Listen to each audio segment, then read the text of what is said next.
Welcome to the Sailor Noob podcast, where a superfan and a noob talk about the original Sailor Moon episode by episode. I'm your host, Mika, joined by my co-host. I'm the co-host, Caliban, and Moon, get the crystal for the guests for Thanksgiving. Wait, there's no guests. Cancel that crystal for Thanksgiving. It could still be the centerpiece. Yeah, you just, can treat yourself. Right, treat yourself. That's right, exactly. Before you feed yourself. That's right. Meet yourself. Feed yourself. We all need to meet ourselves. Well, on the road of life. That's true. Should we keep going? Yeah, okay. And we're a couple of magical people ready to moon crystal power make up this episode. Said it right this time.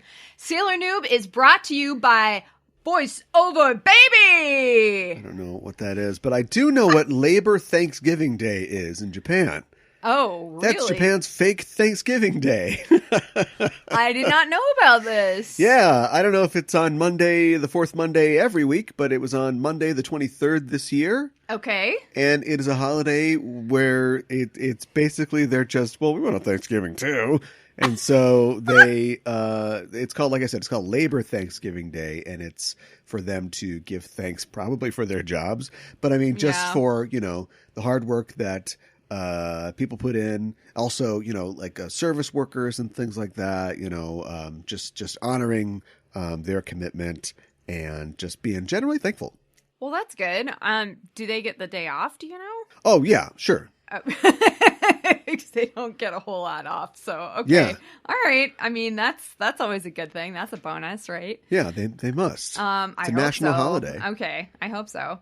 I think it's on the 23rd every year. Oh, is it really? Yeah. So then how does that work on the weekend? I guess maybe it's like the previous day. And I'm kind of just riffing now, but I'm pretty sure that it was a harvest festival around this time, which makes sense. That makes sense, yeah. And they just said, well, let's just, let's canonize that and make it a bank holiday and everything else too. Okay, that makes a lot of sense. And on the day, kids give cards and gifts to police officers and firefighters and hospital staff, JSDF soldiers, and service workers. Well, that's cool. Yeah. Kind of cooler than what we've got. Well, hey, some white guys had some dinner with some Native Americans, and that was the last good thing that happened between them. Yeah, I know, right? Thanksgiving. I mean, I guess I like what it has come to mean today for the most part, right? Like giving thanks and spending time with your loved ones, whether that's your family of origin or the family that you make along the way. Whether you can be with them in person or not. Or if it's over Zoom. Right. Which, definitely had a lot of that. Yeah, Zoom got a workout today. Yes. Zooming around. Yes. So today we are talking about episode number 53. Mamoru to Usagi no Babyshita Sodo in Japanese. Mamoru and Usagi Babysitting Mayhem, the English translation, and the English title, Much Ado About Babysitting. It's good to know what the title of the Babysitters Club books is in Japan. Do you know what I mean? Yeah, I think I know what you mean. Yeah. Would you like to give a synopsis of this episode? I'm afraid to. Uh-oh. But I'll try. Okay. This is intense. But we got to get to it. Yeah. We open on a crying baby and a happy baby and a bunch of babies, all floating in a happy, colorful void. And a voice tells us that babies are full of strong, fresh energy. Uh-oh, I wonder where this one's going. I know. Terrifyingly, the eyes of our villains, Ail and An, appear superimposed over the babies, and we hear that babies will be their next target. Okay, I was just kidding last episode. I did not expect this. But I think I should, no sticker, but I should get credit for identifying a troubling escalation here. Yes, clearly. Next time on Sailor Moon, the Great Egg Caper. Women, guard your ovaries. Yeah, no freaking kidding. Now balls are being targeted. far down does Look out, men. The reproductive babushka doll go? I don't know. Yeah, right. Well, I mean, it's got to end somewhere. Yeah, right. At the chicken. Yeah. Yeah, or just they go down to like multi-cell. Look out, bacteria, cleaning up the town. Ail and An, want your energy. Who knows how far they could take this from an evolutionary perspective. But forget about that. Elle pulls out a deck of cardigans. And I like how the fact that we are just getting right into this. They are not in the space room. They are not, we don't see where they are. Like this is, you know, forget Babysitter's Club. You know the drill. You know what's going on. So Elle pulls out a deck of the cardigans. It's time to choose one for this operation. Pick a card, any card. And Anne picks her card. And we cut to the rooftop of Juban Jr. Yeah. Where Ail and An are now standing. I know I said that we don't know where they are, but I mean, you know, we get into it and then we establish later. Right. Ail says, "Come forth, guardian, Amaterasu." Meanwhile, at Juban Municipal Nursery School, we see a bunch of children at play, and they are just lethally adorable. The mother picks up her daughter, Manami. She's disgustingly cute. Just then, Usagi and Ami walk by and go, "Oh, kawaii! What's the baby's name?" Which I guess in Japan in the 90s was an okay thing to do. While they are admiring this baby, a torrent of red light blasts them, and at its center, Amaterasu! Amaterasu shoots her hair down, gross, and wraps it around the baby's mothers and nursery workers at the school, and the babies, who all collapse, drained. It's a grim scene. Yeah. Apparently, Manami is unscathed because her mother shielded her with her own body. Yeah. Woohoo, this is dark. Yeah, I know. Mamoru comes running up. The girls aren't affected for some reason. They're outside the fence, I guess. But they don't do anything. I'm like yelling just like, at the screen. "Oh no, this is bad." Mamoru, just transform and get to work. Mamoru comes running up out of nowhere and he says, "Call an ambulance!" And the entire gang rides with Manami and her mother to the hospital. Cut to the space room where the tree glows with a vicious red energy. It's got a taste for babies now. There's no turning back. Ail and An are pretty pleased with themselves with the success of their plan, but they're worried about future interference from the Sailor Scouts. Back in Tokyo at Izubu General Hospital, we hear, which is a show that I want to watch, we hear from Usagi and Ami that the doctors say the babies can leave the hospital in a week. And there's little babies, right? Little baby incubators. I know. This is bad, man. This is too far. I know. Manami's okay, though, thanks to her mother's protection. The mother can leave the hospital in 3 days, but there's a problem. The baby's father is on a business trip in another country, and they don't have any relatives that can take care of the baby. Come home, father? Jets exist, right? Yeah, where are you? That is the an moon? option. I know. Just come home. I know. Anyway, Mamoru says, "I'll take care of the baby." And Ami is like, "You sure about that?" I know. You know, babies are tough. They cry. You don't know what's wrong. But that's not true for the audience, because as Usagi is trying to give the baby its pacifier, we hear the baby think to itself, "I don't like it when my mom's not here." Baby VO! We've achieved Baby VO! I know. Look who's talking. Usagi says, "Okay, I'm going to help Mamoru with this baby. Do you want to help Ami?" And Ami's like, "No thanks." Because I think she seems like she recognizes this as an opportunity for Usagi and Mamoru to get closer. I think that's what it is, she's going to step back from this one. Yeah. Cut to Mamoru's apartment, and little Manami is not happy. But Mamoru does that thing, that dad thing where he's like, "Go, go, go, go, blah, blah, blah, blah, blah, blah." Yeah. And Manami's like, "This guy's pretty funny." And stops crying. And Usagi's like, "I can do that." Blah, blah, blah, blah, blah. Manami's like, "This girl's super funny. I'm being babysat by George and Gracie." Mamoru's like, "All right, Usagi, you can go home. I got this." But Usagi's like, "What's the deal? I was thinking of taking the baby to my house." But that's okay. Mamoru's a nice guy. And the baby says, "She likes this guy, huh?" So the baby's up to speed. Yeah, like how the baby gets it. Manami's hungry, so Usagi says, "I'll make her formula." And oh boy, here we go. We get a montage of Usagi pretty much messing that up pretty good. Yeah. Usagi brings the bottle to Manami, but the baby starts shaking her head. Mamoru thinks the formula might be hot, so Usagi just starts drinking it. I know! But Manami thinks, "No, idiots, my diaper's wet. I've pissed myself here. Come on." Usagi becomes convinced that Minami is suffering from a number of childhood diseases that she rattles off, but Mamoru figures out it's just a wet diaper. So Usagi says, all right, this isn't a job for a guy. Usagi removes Minami's diaper, and she is horrified to discover that Minami is a boy. Yeah. Well, I mean, Minami has a weevee. Minami can be whatever she wants to be. Right. In this specific case, he has a wee-wee. Yeah, right. So Minami does, by VO, confirm that he is a boy. Usagi's like, oh, okay, well, let's get another diaper on there. But Minami immediately begins crying again. And he's thinking, I'm hungry. Come on. Yeah, right. Where's dinner? Mamoru gives Minami a bottle, and Minami thinks, thanks a lot, mister. It's so polite. But like a little bit of like an old timey newsy, you know, got a little bit of sass, a little attitude. Yes. Usagi's like, you're pretty good with babies. Have you had a baby before, Mamoru? But Mamoru's like, what are you talking about? I know. What are you getting at, Usagi? Mamoru takes the bottle away and says, hey, Minami, this is milk. M-I-L-K. Now you say it. But Usagi's like, he's still a baby. He can't talk. Let's get him up. Let's get him around walking. And Mamoru's like, he's a baby. He can't walk either. This is complicated. Yeah. This is where we needed a Minami to be like, wah, wah. Just says wah, wah in his VO. And that pisses Usagi off. She's out of there. She walks down the street at night. I guess her shift is over. I don't know. And she's not going to sleep there. And she stops and looks out over the water and wonders if she and Mamoru are incompatible for each other. And she starts crying. Yeah. It's a bit of a moment. Yeah, it is. And then we cut to commercial. We'll be right back. The next day, Luna awakens in Usagi's room. It's a Sunday morning. Good morning. Sunday morning. Yeah. But Usagi isn't there. She's already out shopping for Minami. They've got a bunch of baby supplies. They've got Minami in the stroller. There's walking along. Across the street, we see Anne in her human guise, and she sees Mamoru and Usagi, and she's like, what? Did they get married?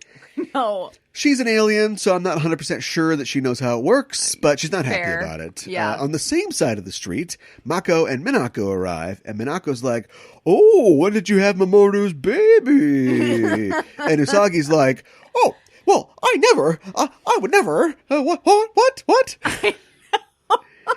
There is a lot of challenging of Usagi's honor in this episode. Yeah, there is. While all this is happening, Ami slips up to Usagi and says, hey, we're all meeting at the shrine to see if we can figure out what the new guardian is. So meet us there. Yeah. So we go to the shrine. Rei is performing a divination. Again, I know these girls have died and come back to life, but I wonder how they feel knowing that Shinto magic is real. Like the afterlife is real. Right. Let's go to class. Yeah, right. They see an image of Amaterasu in the flames. Rei says that she sees the tarot card Sun, which is connected to happiness and love and marriage, which... we'll get into it later. Yeah. It is a fire element card, though, so I guess that Rei should know. She also says that when reversed, it can mean the end of a marriage or engagement, and Mina jumps right on this. She's like, well, I wonder what that means for you and Mamoru, Usagi. And she's like, oh, well, we aren't that far in our relationship. I don't need this. I've got a baby. I'm out of here. Back at Mamoru's, he's measuring out more formula, and Minami is having fun tearing all the tissues out of a box. It's cute. The doorbell rings, and in comes An. She says, I heard you agreed to take care of a delicious baby. That's got to be tough for you. Something smells wonderful in here. I mean, I'm here to help.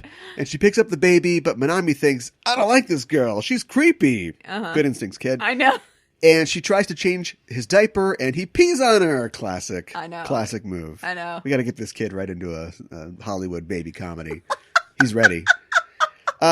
She runs out. Mamoru comes in, gives him his bottle, and undeterred, she comes back in and says, look, Mamoru, anything you need to take care of this baby, I want to help. Do you need him slathered in barbecue sauce? Should I start the oven? You name it. Oh, my goodness. She picks up the baby and... pee in the face again. Yes. And unfortunately, no chance for a third in the comedic triad because she's running out of there. Yep. And she runs into Usagi, who is coming in. And Usagi's like, oh, I see. It doesn't matter who takes care of the baby. I know. You can see that I've now heard what the deek dub of Serena sounds like. Yeah. So I'll just be doing that from now on.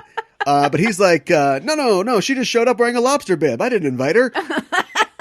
And Usagi says, I don't like a guy who doesn't understand a girl's feelings. I know. It's a tense moment. It is. Although that doesn't make it sound like it is. Just then, to break the tension, Minami gets up and takes his first steps towards them. to get to the tissue box, and he starts tearing them out again. I know. I'm getting a real Baby Yoda vibe off this kid. A little bit. Usagi and Mamoru celebrate, and they're holding hands. And then, just then, Ami comes in, and she's like, whoa, is this a bad time? And they're like, no, he walked. Check it out. And as this is going on, they're trying to make him walk. Ami says to Usagi, we found the evil aura of the cardigan, so we gotta do that. And they run out. Cut to the Good Friends nursery school. No! Everybody's playing and having fun. Not more but babies. Then red light suffuses the sky, and Amaterasu appears. But so do Mars, Venus, and Jupiter. And Ray says, stealing energy from babies is unforgivable. And Venus gives her a crescent beam, which the Yoma dodges. Amaterasu creates a bunch of red bubbles, this is a good power. Yeah. She's gonna take him to go. She snatches up all the children in the bubbles and the adults, and it starts to take off. And then she shoots energy at the scouts and knocks them all down. But just then, Usagi and Ami run up, and they transform. Yes. Sailor Moon, Sailor Moon, and Mercury. Yeah. And the Yoma shoots again, and they dodge it, but they're grabbed by the Yoma's hair. But her triumph is short-lived because a white rose grazes her face, and the moonlight night appears, saying, Sundays are a time for rest. I won't let a monster run amok. We used up a lot of time in the first half, so we're going to breeze through this. Mercury says, I'm mad now. And we get a Shaban spray freezing. Yeah. Which freezes the Yoma solid. And Usagi's like, whoa, where'd you get that from? Yeah. And Ami's like, I'm angry about the babies. It increased my power. Quick, do your thing. We're on time. Usagi says, I'm really mad. And we got a Moon Princess Elation, and the Yoma is defeated. And they've got a lot of crying babies on their hands. They sure do. And the Knight says, when you take care of a baby for the first time, you learn to appreciate a mother's love. Good luck, adieu! And he takes off. The Moonlight Knight does not stick around to sweep up after it's over. No, he does not. He delivers his flowery speech. And then he gets out of there. Yes. He doesn't get out of bed for less than one Yoma. Yeah. He does not do 2 shows a night. He won't do them. No encores. Back at the hospital, Manami's mother has been released after 2 days, because what the hell? Yeah, right. it's like the world of the show ran out of time. They're I know. Like, whatever, she's out. Yeah. And Usagi and Mamoru have to say goodbye to Manami, but before they do, he says, Mamoru and Usagi, his first words. Yes. He's got a girl's name. Yeah. Is that hard? What? Are you doing a joke about something else? I mean, like, how many, like, are there a lot of boy Kims? I suppose there are in, like, Korea. But, like, Evelyn, that could be a boy's name, Sure. but not generally. Like, Yeah. are there a lot of intersex names like that? Isn't Akira could be a boy or a girl's name? Yeah, well, Makoto could be a boy or a girl's name. Really? Yeah. Don't they? This is weird. So that was chosen for her on purpose because she's kind of a tomboy. Sure. Great point. Yeah. They have a weird. Humans are weird, but we are very diverse. But we do a lot of things similarly. Yeah. And there's a lot of, at least from English and Romance languages to also the East and Japan, there's a lot of like similar endings for masculine and feminine like names. Yeah, I understand like what you're saying. Something O is like a boy and something is like a girl or an Yes. E is a girl. Yes. And it's just weird. I know. No, I totally Is it because girls go saying. and boys go oh? Yes. Something like that. That's exactly what it is. I don't have the data, but scientifically that's probably what it is. I'm calculating the numbers right now and correct. Let me just crunch the numbers. Yeah, we got it. We got it. I think we Science yes. Jesus 0.2. Christ, we've got yes. it. I did. So talking about that, so I did look it up, and Manami is typically a girl's name in Japanese. There are a couple of different meaning possibilities depending on what kanji you pick, and they range anywhere from love, beauty, sea, sheep, fruit, name, truth, and Nara, which is a city on the main island of Honshu and one of the former capitals of Japan. It's interesting that it shares characters with, of course, Ami, which also could mean beauty, ocean, truth. Right. So she's just got a little longer version of Ami's name. Yeah, I think you're absolutely right, because I mean his name is in there, so yes. Yes. I would love to know how this one got censored. Oh, we will talk about okay, it. I guess we'll get to it. Do you have any other questions about the show? Anything else? Okay, so going on again off of last week and your incredible devotion to the tarot, it actually like pays off like for this week. In dialogue in the world of the show. They actually call it out. Yeah. But what I'm getting is they're more concerned with the actual, and maybe we could go back in a later show. We'll go back through all the cardigans and see if we can make this work. But they're way more concerned with the actual aspect of the card and what that communicates to the monster invokes. Than the image necessarily, because the image of Amaterasu's card looks nothing like the sun in the major arcana. Yeah. But, even though she's the sun goddess. Yeah. Yeah. Well, I mean, the sun is there. Goddess. Right. Yeah. But the idea of it being good fortune or harmony, or possibly, I suppose, a harmonious relationship, and the kind of flip side of that on the reverse, I mean, that works for their plot. So maybe they're just like, we need something that's like harmonious relationship, and then, I don't know, a lady comes out of the sun, she's got hair or something. Like, that's what it is. But whatever the picture is, they're like, there's a baby on a horse? Skip that. Doesn't matter. No horse baby. Forget it. I mean, it's a baby. We do have that. That's true. But I feel like you could probably find a baby on every other tarot card you looked at. A lot of the tarot cards, yeah.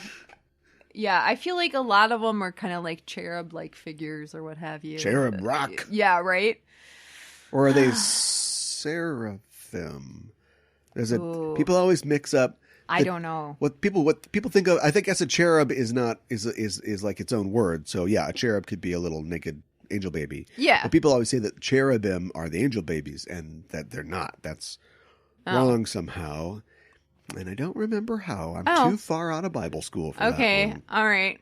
I got nothing. Maybe we'll dig back into that. Okay. I know we're going to run into some angels someday, so probably we're going to get back into that. Yeah, I mean, there's a lot of mythology in the Heaven show can from wait. all over.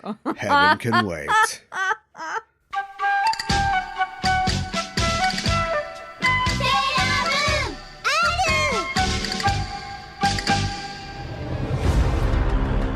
So Caliban, you finally show your face.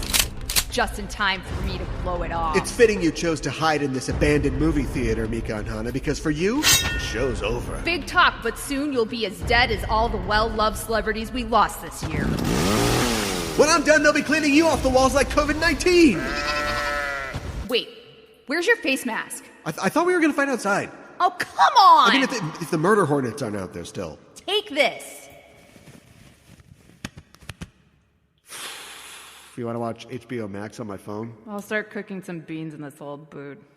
Just Enough Trope. News, reviews, and apocalyptic views every Monday on the Just Enough Trope Network. Won't the 5G kill us? Shh.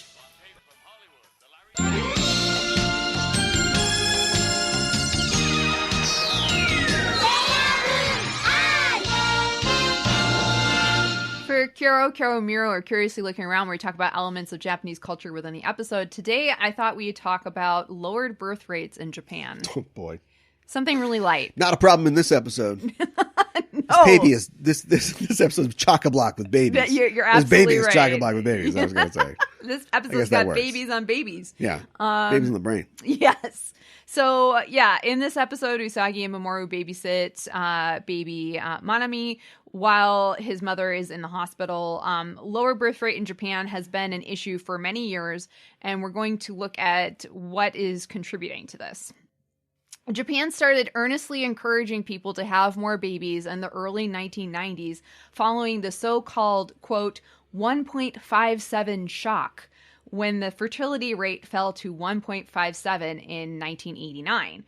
So fertility rate refers to the average number of kids that would be born to a woman in her lifetime in a given population of people. In 2019, the total fertility rate ranged in the entire world population ranged from 0.92 in South Korea to 7.03 in Niger. So it runs a very large gamut, and obviously Japan is not at the bottom. As of 2019, South Korea was the lowest birth rate. The birth rate in Japan is estimated to have fallen to 864,000 births in 2019, the lowest on record. This is a decline of about 5.9% from the previous year. And the first time since the Japanese government started tracking fertility rates in 1899 that the number of births was under 900,000. Whoa. Yeah. So they've been tracking it for a long time. In 2015, Prime Minister Abe's administration set a target to raise the total fertility rate in Japan to 1.8 by 2025. However, the latest fertility rate in Japan was recorded in 2018 at 1.42. The number of kids born in 2019 was about 40% of the amount in the mid-1970s, when Japan last had a fertility rate above 2.0, which is the rate needed in order to maintain any given population. Basically, you need to have 2 kids to replace yourself, and then plus 1. It's kind of like, I think, the thinking. Yeah, right. I mean, if you're just 2 couples or 2 people in a couple have 1 kid, right, then that's a collapse. Right, exactly. Yeah. While Japan's fertility rate grew after hitting a low of 1.26 in 2005, it dropped again in 2016, from 2016 to 2018. So the long-term decline in fertility rate has been caused by a variety of factors, including changes in ways of life and social values. More people are marrying later in life, or not marrying at all. There also seems to be a declining interest in sex overall with young people in Japan. The younger generations are... Yeah, we'll talk about it. Somebody tell their media. Yeah, well, the younger generations are also experiencing a lot more financial insecurity than previous generations. Yet another factor to consider, there are fewer people who are of reproductive age in Japan. Japan's population is aging, and it now has the highest proportion of older people, those who are 65 and over, in the world. A senior society. Yes, exactly. A study from 2016 conducted by Meiji Yasuda Life Insurance. Yeah. Well, they know. Yeah, I guess. Displays that Japanese men in their 20s who want to get married has decreased to 38.7%. 3 years prior, that same statistic was at 67.1%. So quite a bit difference. Huh. For women in their 20s, it has gone down to 59%. 3 years prior, that same statistic was at 82.2%. Okay. One reason for the decline is a lot of young Japanese people are rebelling against the still overall conservative gender roles in Japanese society. For a lot of women, they find that they enjoy their jobs and their freedom of being single, and they don't want to give that up to become a housewife, take care of all the housework, take care of the children and elderly relatives. The percentage of women who are in the workforce in Japan is higher than ever, but societal norms have not changed much to reflect this. Around 70% of Japanese women still leave their jobs after their first child. Some of them may choose to do so, but it is important to point out that a lot of women feel pressure to leave their jobs once they have children. There's not a lot of infrastructure in place to support working mothers in Japan, even less so than a lot of other first world countries. Neat. Yeah. The World Economic Forum consistently rates Japan as one of the world's worst countries for gender equality at work. Married women... yeah, well... But the women still want to work. I mean, if they just went... Yes. I'm not saying they should. This would be a step backwards. But if they were just like, oh, I guess I can't work, then they would be having kids. But instead, they're like, no, I'm going to work. I want to work. Yeah, right. Well, good. Married working women are sometimes disparaged as oniyome, or devil wives. Jeez. So we're talking about women who are married and are still working. Right. So they don't even necessarily have kids. Right. And one thing that I read is that a lot of women are choosing not to get married because, like, once you get married, they feel like there's a higher percentage of likelihood that you're going to get pregnant. Yeah. And if you get pregnant, then they don't even want to offer you any promotions or anything like that because they think you're going to leave. Why, if you get a promotion? Well, that like you're not going to be around because you're gonna leave, so they're not going to promote you. So the promotional options just kind of disappear. Let's see. We don't want people to leave, so let's not give them a raise. Well, I Wouldn't you just mean, leave? they're ready. They think you are going to leave, I guess is what I'm trying to say. Yeah, but giving you more money I don't think that. I think their psychology is not. Well, I not don't working, disagree. right? But then again, Yeah. I'm not Japanese. Yeah. Well, according to government census figures in the mid 1990s, only 1 in 20 women had never been married by the time they turned 50. By 2015, for the same age group of women, the statistic had dropped to 1 in 7 never being married by the time they turned 50. For women ages 35 to 39, the differences was even more noticeable. Almost a quarter had never been married compared to 20 years prior when it was only 10%. Huh. In a study run by Japan's Ministry of Health, Labor, and Welfare in 2010, 36% of Japanese men from 16 to 19 were not interested in sex. Some of these men pursued relationships with virtual girlfriends instead of real girlfriends. Okay.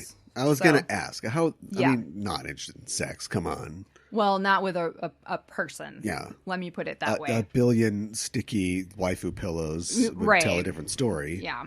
Yeah. But it's like just having a relationship, like just going through forget this bullcrap. Well, kind of, yeah, that's kind of the attitude about it. That's a bad attitude. Yeah, I don't disagree. One interviewee stated, a male interviewee stated, quote, "With real girlfriends, you have to consider marriage. So I think twice about going out with a 3D woman." But if he had a real high-end virtual girlfriend, it would be 3D. So I challenge you, sir. Oh, Yeah. I guess you're living with that 2D waifu then. Yeah, right. All right. Exactly. All right. Yeah, Well, yeah. Maybe you can upgrade someday. Maybe. Herbivore men or Soshoku Danshi. Stop. Yeah, yep. What? I'm getting to it. Okay. So the Japanese word is It's called vegetarian. Come on, be respectful. I know. The Japanese term is Soshoku Danshi in Japanese, which literally translates to grass-eating men, is a term utilized in Japan to describe heterosexual men who have little interest in getting married or finding a girlfriend. Sure. This term has also been used to describe a man who is seen as less masculine. Okay, so that's their version of soy boys. Kinda, yeah. But it's literally, it's a tofu boy. Yeah, right. Not meatless. Right. Surveys of single Japanese men conducted in 2010 found that 61% of men in their 20s and 70% of men in their 30s considered themselves to be herbivores. And they call themselves herbivores? They have embraced it. Some of them have embraced They've it. done it here too. So, Japan also uses the term carnivore women to describe women who are more career focused and assertive towards both dating and sex. You can't mix the metaphor. Oh, okay. So you put sex in there at the end. Yeah. Okay. Yeah. So it's both of those things. And the thing So this is the quick burning paper for the gal on the go. I invented the quick smoking cigarette. Yes, exactly. Romy Michelle's. I love it. The herbivore men, it's like a lot of them are embracing hobbies or pursuits that would not necessarily be seen as being super macho or masculine previously. But I've seen the cooking channels, right, on YouTube. Sure, yeah. Well, they're bucking the conservative gender roles, I guess you could say. The Japanese media has dubbed the growing lack of interest in sex among young Japanese people as sekkusu shinai shokogun, or celibacy syndrome. So, of course, Japan has a word for everything. So it makes sense that they have a word for that. Yeah, they're weird like that. They want to call things. Things. I know. I mean, I kind of wish we had more stuff like that in English. Honestly, I'm a little worried about them. I call it, well, you know. The thing. Yeah. Sex and relationships are often described by today's young people as being mendokusai, which translates loosely as too troublesome or I can't be bothered. Is that like a adjective, or can you say that when somebody says, "Why don't you take out the trash?" You Yes. go, mendokusai. Yes. It means, sorry, Exactly. I'm not doing that. Yeah. Oh, okay. Yeah. Write that down. Yeah, right. Useful word or useful phrase. Another factor for Japan's low birth rate is the lower amount of good career opportunities for young people, especially men who are generally expected to be the main, if not sole, providers and support their families. Since the post-war years, Japan has had a custom of regular employment, as labor experts have often referred to it. Men started working at jobs that gave them good benefits, reliable raises, and with the understanding that if they worked hard, they could continue to have their jobs until retirement. Right. I mean, this is a trend I feel like we've Well, seen stuff's tough all world over. all over. Yeah. Right, exactly. Yeah. Needless to say, this is not really the case anymore. Today, around 40% of the Japanese workforce is, quote, irregular. In other words, they don't work for businesses where they have stable jobs or their entire careers, and instead work at an assortment of part-time and temporary jobs with low salaries and no benefits. Boy, they blew through that real fast. Do you know what I mean? Sure, they had the Meiji Restoration, their own Industrial Revolution. Yeah. Then they got up to World War II. Where the last vestiges of like imperialism were sort of crushed out of them by the United States Army, who says like, this is your constitution. Check this out. Right, okay, right. I guess we'll sign it. And then over the next like 70 years, they just went through every stage that we went through, but like on fast that's forward. true. And now they're hitting the whole jobs are BS and you can't, now you can't even get one. Yeah. So since they're on fast forward, what if we watch them and they get ahead of us? And then we can figure out learn what to do? from what they do or don't do, what we should do. It's not a bad idea. In another 20 years, they'll have like nano machine spaceships or something. And we're like, oh, that was the thing to do. Invest in tin. Yeah. Right. Invest in nanites. Okay. All right. So why is a low birth rate such a big deal? As I mentioned previously, Japan also has the highest proportion of people over the age of 65 in the world.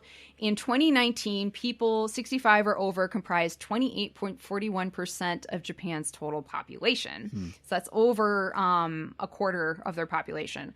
So in addition to the lower birth rates, Japan's aging population is passing away at a large rate. So Japan's population is decreasing rapidly. In 2018, Japan's total population was 124 million, but by 2065, it is expected to have dropped to be about 88 million. So what is the government doing to combat this? Yeah, well, former Japanese Prime Minister Shinzo Abe wanted to... cares what that guy has to say. Wanted to prevent the population from falling below 100 million by 2060. In 2017, the government announced a 2 trillion yen, which is about 18 billion US dollar, spending package to expand upon free preschool for children aged 3 to 5 and for children aged 2 and under for low-income families, and to cut down on the wait lists at daycare centers. This bill actually went into effect in fall 2019. We're trying to get like student debt canceled here, and they're like starting off in preschool, like, oh, it's free preschool. Yeah, well, while this sounds nice on paper, the problem is has actually increased the number of daycare applications, effectively making wait lists longer. Yeah, no kidding. The government perhaps should have allocated funds to create more daycares, as there are not enough. That being said, there are clearly a lot of... And if your kid flunks the test to get in, well, you're really screwed. There's no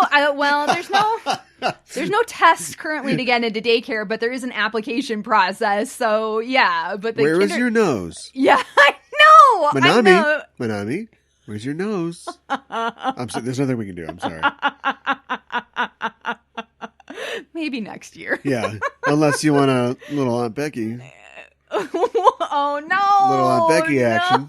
We can fix this right up. Right, you just pay more money. Yeah, that's gonna help people out. Money's not the problem. It's the placing. Yes. Well. Yeah. Exactly. So there are a lot of factors at work here. Making daycare free is not going to suddenly create a huge rise in the fertility rate. So if Japan wants to increase its fertility rate, it will need to approach this as the complex issue that it is, and try to change the conservative gender roles, create better job prospects for everyone, not just men, and create programs that support children and their families throughout their young lives, not just the day carriers. As we have an argument about social services in our own country, yes. and some people want to strip a lot of them away.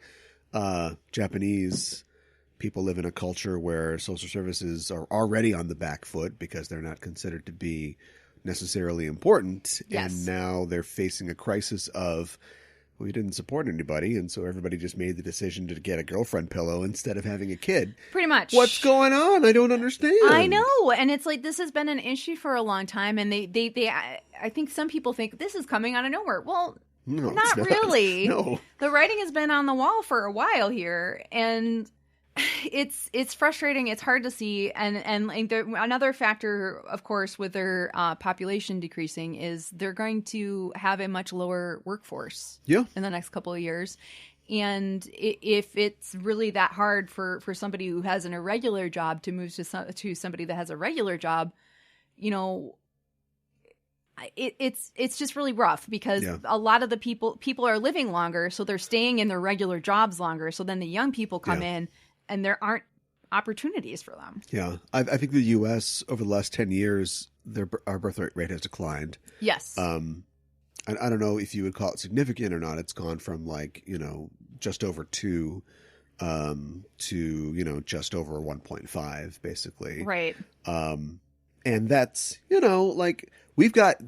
have a space problem. Do you know what I mean? They do. Livable land. Yeah. We don't really have that problem, but we have the problem of more people and of this crisis of services that I mentioned before that we have. Like, we're going to need more money to house people, to take care of them, to put them in the places where, they can go, so we don't have these crazily overpacked suburbs that we have now. I mean, we got plenty of space. We just need to get people to the place where the space is, amongst other service crises. And so, it's just, like I said, eye on Japan. Watch how they solve this. Maybe the answer is building islands out of trash. I don't know what it is. Maybe the solution is a Gundam. It could be. And if it is, then we need to start doing that right now. A Gundam for every baby. A Gundam in every pot. Itadakimasu with Usagi. What did Usagi eat in this episode? Does baby formula count? Because doesn't it? She had that. So that's all I'm going to say about that. I can't imagine it tastes very good, but she seemed to think it did. So there you go. Yeah, I mean, they've probably got, they must have I'm sure they've got their own brands, but they've got Gerber or whatever, right? Sure, I don't know.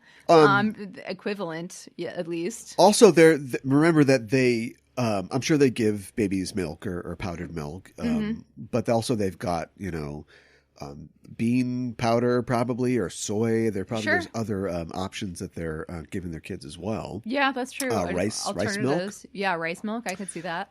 Yeah. So I wonder what the I know that if we ever have an actual childbirth episode, at this rate, I don't know. It could happen. We've already had infant genitalia. So Villain gauge, we rate a baddie 1 to 5 dark stars, 5 being the most wicked. The Guardian for this episode is Amaterasu. So Amaterasu's name, as we've already mentioned, is a reference to Amaterasu, the goddess of the sun in Japanese mythology. So the Guardian is Amaderasu, and the goddess is the D is a T. It's a Amaterasu. Yeah. It would be like, even their T's are not, they're more subtle, palatal than T. It's more like D, right? Yeah, they're actually very similar, and I wish I knew more about the actual verbiage for language terms. But their T, the hiragana and the katakana symbols for all of the T sounds. You put like 2 slashes on the right hand side of them, and they become D sounds. Oh wow! Okay, so So they're very similar. yeah. Okay. So she Amaterasu is one of the major kami of Shintoism, perhaps the most important. She is also depicted in Japan's earliest literary texts, known as the Kojiki, which was circa 712 Common Era, and the Nihon Shoki, which is 720 Common Era, as one of the rulers of the heavenly realm, which was called Takamagahara, and the mythological ancestor of the Japanese imperial family via her grandson Ningi. Right. Yes. And so. wasn't the one of the 3 imperial treasures was a mirror, right? And wasn't Yes. it like to have to do with her because of Yes. a story that you're probably going to tell us? I am going to. Sorry Yes. to get No, ahead of it's okay. It's all right. Not bad for a hair lady. Not bad for a hair lady. Didn't Yeah. she come out of Inazumi's hair or whatever? We talked washed about she was. He blew his nose. It was and either his ears or his nose. We talked about it. Well, in, Susano came from the nose. but one of them was like one nostril and one was the other. I think. One's always blocked. What's up with that? So yeah, we talked about Amaterasu along with her siblings, Tsukuyomi, the moon god, and Susanoo, the storm god, were created from their father, and we talked about the creation myth in episode 45. Mm-hmm. But her name can be translated as shines from heaven, with Ama meaning heaven and Teru meaning shines. Amaterasu is a shortened version of Amaterasu Omikami, which means the great and glorious kami who illuminates from heaven. The most prominent of her titles, Ohirume no Muchi no Kami, which means the great son of the kami. So as the sun goddess, she not only is the literal rising sun that casts light on the world, but she also gave nourishment to all living beings and marks the orderly development of day into night. And in Shintoism, the sun represents order and purity, which are 2 of the belief system's most important aspects. And we talked quite a bit about purity being really important in a previous episode as well. Huh. So yes, the most well-known myth about Amaterasu involves a cave. And as with a lot of myths, there are a lot of variations. So it's basically kind of summarized as thus. Amaterasu and her brother Susanoo fought a lot. He was kind of a prick to her. That's my interpretation. So one day he flayed a very large horse and threw it on one of her looms. Oh, so like Jared Leto. Yeah, right. Yeah. In some versions, this actually killed another goddess who was working at the loom. In other versions, in addition to the horse flaying incident, Susanoo also defecated on Amaterasu's chair. She did not notice it and sat on her seat. She was furious at him. Classic. Yeah, I know, right? And hid herself in the rock cave of heaven, or Ame no Iwayato in Japanese, and shut herself in with a rock door. This disappearance of the sun goddess resulted in the world's first winter. Oh no. The earth was cast into blackness and evil spirits created chaos. The gods, led by Omoikane, the god of wisdom, decided that they needed a plan to lure Amaterasu out of the cave. They placed roosters outside of the cave in the hope that their crows would make her think that the dawn had arrived. She's pretty dumb. I know, right? They also placed a large sakaki tree, or a Salayera japonica, outside of the cave, and they tied long strips of magatama beads, which are comma-shaped beads that emerged in the prehistoric Japan from the final Jomon period through the Kofun period, which was approximately 1,000 years before Common Era to the 6th century Common Era. Mm-hmm. In the middle branches, they hung a large dimensional mirror, which was, as you mentioned, later specifically known as the Yata no Kagami. And in the lower branches, they hung fine blue and white cloth. The goddess Ame no Uzume, the goddess of dawn, meditation, mirth, revelry, and the arts, a lot of things there, danced wildly as she stripped, which caused the other gods to laugh hilariously. This laughter surprised Amaterasu, and she asked what they were laughing at. And Ame no Uzume responded that they were celebrating because another god greater than Amaterasu had emerged. Curious to see this new god, Amaterasu opened the rock door to the cave a crack, at which point some of the other gods took the mirror and held it up to her. As Amaterasu, mesmerized by her own reflection, which she apparently thought was the god that Ame no Uzume was talking about, walked towards the mirror, another god took her by the hand and pulled her out of the cave, which was immediately secured with straw rope, and thus the sun and light was restored to the earth. Right. Yeah. It's so cool too that like we talked about, I've talked about this, I think, way back in single digits, but like the three treasures, the regalia of Japan, are mostly connected to this myth. This is a super important myth. It is. A central myth of Japan, and the mirror is supposedly the real mirror. Yes, and the that jewel, lured her out of the cave. Yeah, and the jewel is one of the Magatama. Yes. And the sword is, I mean, the sword's just like a sword. And the sword is, Susanoo killed the great serpent of something or other and got the sword. It from was that. so the three sacred treasures, or the imperial regalia, is the sword, which is known as, they all have names, known as Kusanagi no Tsurugi, belonged to Susanoo, and he basically after she got out of the cave, he was then banished from heaven. And a lot of other, good idea. Other things happened, but he later kind of like felt bad about what happened and gifted the sword to Amaterasu as kind of like a peace offering. Yeah. So that is her connection to it. And and then like the bead is this one bead that has become one of the treasures is known as Yasakani no Megatama. And they represent the primary virtues. So the sword is valor, the mirror represents wisdom, and the jewel is benevolence. And like they have these in a box. Now we know that it's not the real ones because, again, as we talked about earlier, at the end of the Genpai War, when the Taiga or the Taira clan was going nuts, they threw all these things in like in the river or whatever. Somebody did. Yeah. Well, the empress and like her child or whatever, the heir, like, so they Right. didn't want anybody to get their hands on them. So nobody knows. They were probably real at one time, whether or not nobody's seen them. They keep them in a box. Well. And so, whether they're the actual ancient objects, we don't know.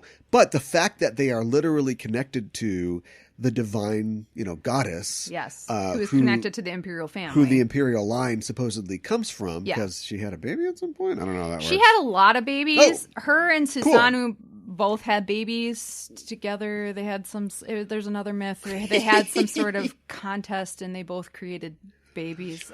Cool. It sounds like a fun contest. Yeah, and her grandson was one of the ones who came to Earth. She sent him to Earth, and she gifted him the imperial items. Take the stuff with you. Yeah, right. Like your Perseus or something like that. Right.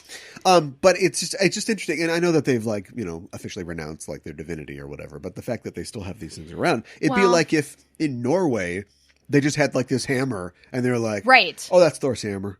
We Right. just keep it in the palace. Try to pick it up. Yeah, right. Oh, we're not worthy. Okay. It's bolted down. Yeah. Yeah, right. Yeah, if you can't pick it up. You're not worthy. So I'm worthy if I have a power drill? Yeah, that's right. Don't think A about it too Husqvarna much. power drill. The thing is, they don't actually know where a lot of these things are, like where the three sacred treasures are. But It's not confirmed where they are, but they are thought to be in specific locations, and they're all different locations. So the sword is supposedly at Atsuta Shrine in Nagoya. The jewel is at the 3 palace sanctuaries in Kokyo, which is the Imperial Palace in Tokyo. And the mirror is located at the Ise Grand Shrine in Mie Prefecture. And the Ise Grand Shrine is actually the chief place of worship for Amaterasu. Mm-hmm. So it makes sense that it's there. And it's in Mie Prefecture, which is on the island of Honshu. And it is one of Shinto's holiest sites and a major pilgrimage center and tourist spot. I like the fact that they have like a life still just in the cultural sort of memory and context of Japan. I think in like the early 2000s, like the prime minister then was talking about Japanese values, and he compared the 3 sacred treasures of the modern day to like the washing machine, the refrigerator, and the television or something like that. Wow. Yeah. Wow. So it's like, that's what we're thinking about now. Now get out there. I mean, I guess I see it. Yeah. I've actually visited the Grand Shrine of Ise. I went to school in Hikone, and a friend of mine and I decided to visit, and the trip was about 3 hours by train, one way. Wow. So it was a day trip, and it took the entire day. But once we got there, it was raining pretty hard for the entire time. So we're at Amaterasu's shrine, and there was no sunshine. It's like, thanks, Susano. But it was gorgeous. But I think I remember the rain and the amount of walking that we did the most. It is a huge area. Like, there's lots of different buildings and infrastructures and stuff like that are different sites that are holy. There's like an outer shrine and an inner shrine. There's a lot.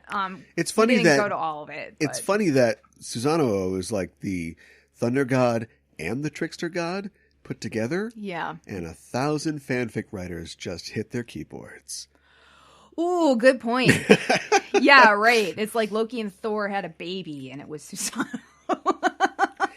And I know, just to make sure that it gets mentioned, I know that this is a sensitive topic, things in the future, but isn't it true that the talismans of the outer senshi are related to the 3 justices of Japan?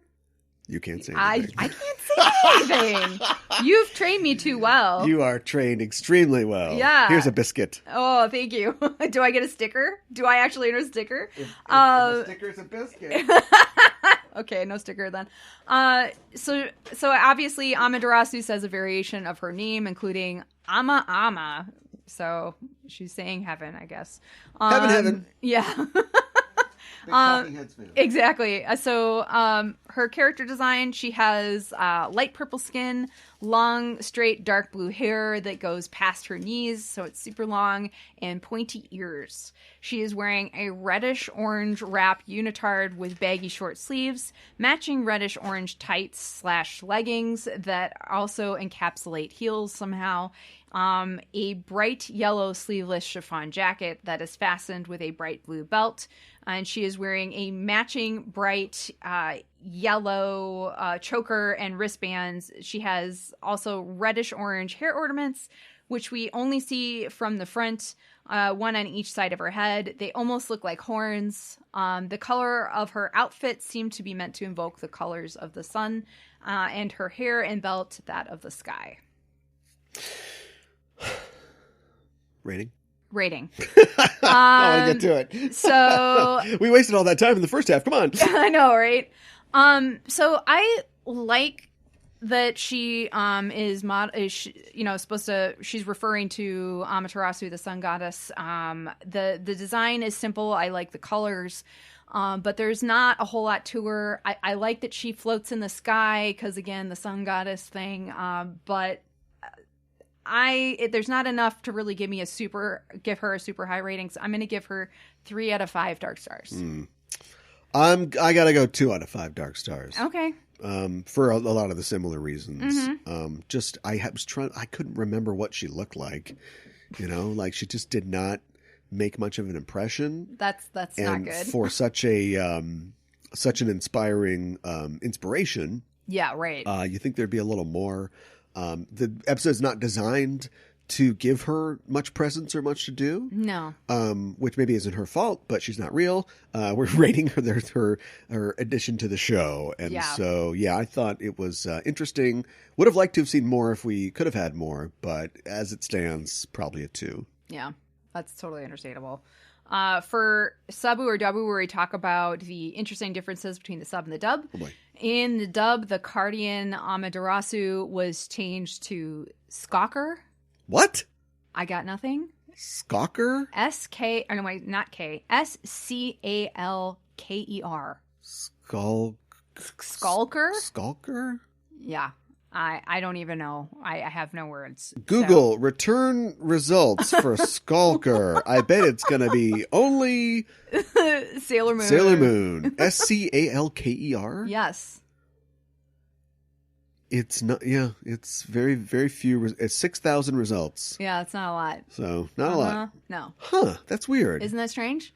In the dub, Manami's name is changed to Jordan Winston. Also, Deke made the choice to make the baby's voiceover voice sound like an adult. So instead of like, oh my God. Instead of like a baby voice, it's an adult voice. So it's full look who's talking. Maybe that's what the choice that was going on there. So that's so great. Yeah. Baby Herman. Yeah, right, exactly. In the original, Usagi and Ami were passing by the nursery and were commenting on how cute the baby Manami was, who they did not know, and they asked the baby's name. In the dub, Serena and Amy already knew Mrs. Winston and baby Jordan. So, okay, whatever. Okay. Yeah, sure. In the original, when Usagi asked if Ami could help her and Mamoru babysit, Ami says, "I think I will pass. I don't want to get in your way." In the dub, Amy's line was changed to, "Yeah, right. You and a 9-month-old, you couldn't even take care of your goldfish." Wow. Whoa. We haven't seen this goldfish. This is an off-screen story. I know. We probably don't want to know. Yeah. In the dub, the entire plot about Manami being mistaken for a baby girl due to his name, and then the reveal that he is definitely a boy, are all cut. Yeah. Okay. So that's how they dealt with that. Yeah. In the dub, the name Manami is still visible on the front of the stroller, even though in the dub, the baby's name is Jordan. Maybe they were trying to play it off as the stroller brand name. I don't know. Guess. I don't know. Like they take out kana, like Japanese writing all the time. So I don't understand why they couldn't have taken that out. Weird. So anyways, in the original, Rei does Akuro Taisan in front of the fire to try to find out more information about the Cardian. In the dub, this was changed to Rei counting down from 5 to 1 in the Cardian's appearance in the fire. This makes me so incredibly angry. I don't understand. It should be noted that normally when Rei did this power in the English dub, she did not recite the Kujin as she did in Japanese. Instead, she says, "I call upon the power of Mars, fireballs charge," which is better than counting down. Yeah, what? Counting down to what? She was just like 5, 4, 3, all right, I'm cooking this 2, up. 1. It's almost ready. Cardian. Fire what? picture. Yes, it's. I hate it. Anyways, in the dub, the scene where Rei is talking about the Cardian being associated with the Sun Tarot card and the conversation regarding this that follows is cut. In the dub, both scenes where Manami pees on Anne or Natsumi were cut, but it appeared in the Sailor Says segment for this episode. Have we talked about Sailor Says yet? Let's do it. Okay. So, Sailor Says was a segment exclusively produced for the North American Deke dub of Sailor Moon. So only for the first 2 seasons of the dub. They were designed to be like public service announcements and played after the end of the episodes. That was probably mandated by law at the time. It was. Yeah, due to broadcast regulations set by the FCC, who wanted educational segments at the end of shows geared towards children. They would show clips typically from the previous episode, sometimes with previous episodes before, with new voiceovers, and the characters would talk directly to the kids, typically about self-improvement or a moral subject related to the episode. So In the Sailor Says for this episode, we see baby Jordan peeing on Anne for the second time when he pees on her and she throws the baby. So apparently that's somehow okay. Remember, kids, don't throw a baby. Yeah, I know, right? In the dub, there was a continuity error because of all the cuts. After Anne puts a new diaper on Jordan and gives him a bottle, the scene cuts to Anne talking to Darien with Jordan still present. In the latter scene, Jordan has no diaper on. Anyway, okay.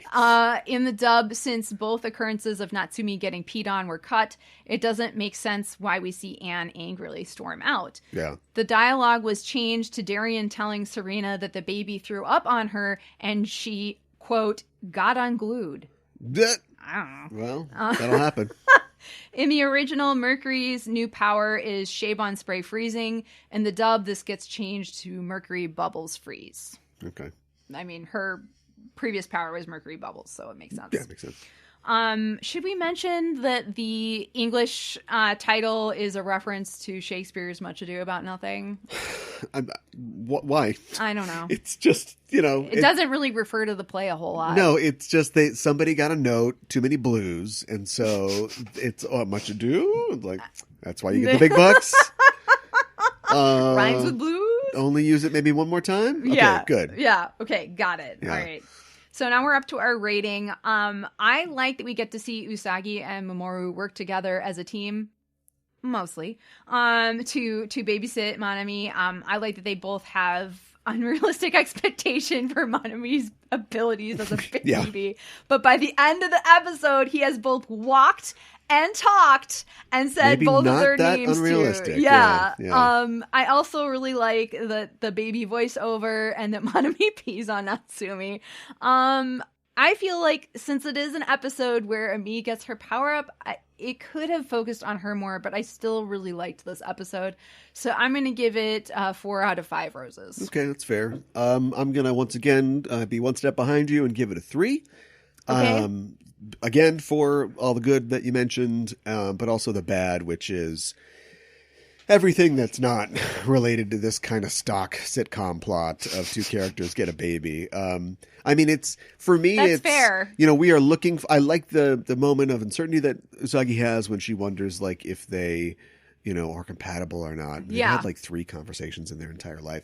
But still, it's the kind of insecurity of a young teenage girl. Which I think is really good. But throwing them together with a baby, you think, oh, this is going to be good. And really, it's just about like the ins and outs of taking care of a baby. It's like, oh, was the diaper wet? No. Oh, no, he's hungry. Okay. Oh, this time his diaper's wet. Oh, that's it's like, true. Okay, they're just taking care of a baby. There aren't really a lot of hijinks that really happen. Not really. I don't want the baby going out the window or anything like that. But No. Do you know what I mean? Like, it's literally just taking care of a baby. And there isn't a lot. And then it pushes them together.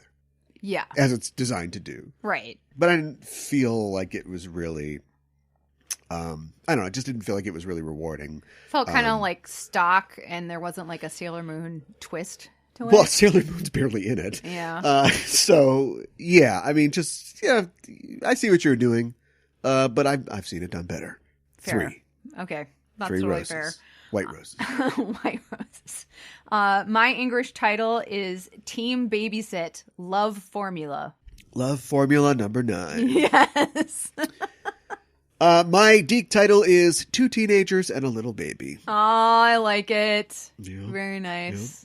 Yeah. And before we move on, I think you have earned a sticker. Oh, yes! For your efforts in keeping things secret. So I've picked a sticker.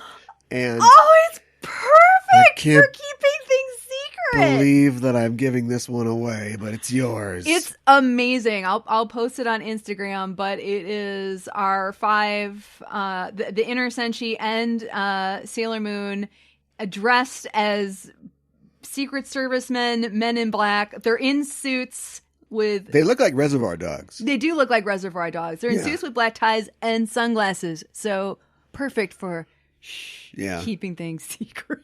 This is amazing. Let's punish evildoers. Yeah, exactly. Next episode, we are talking about episode number 54, Bunkasai wa watashi no tame?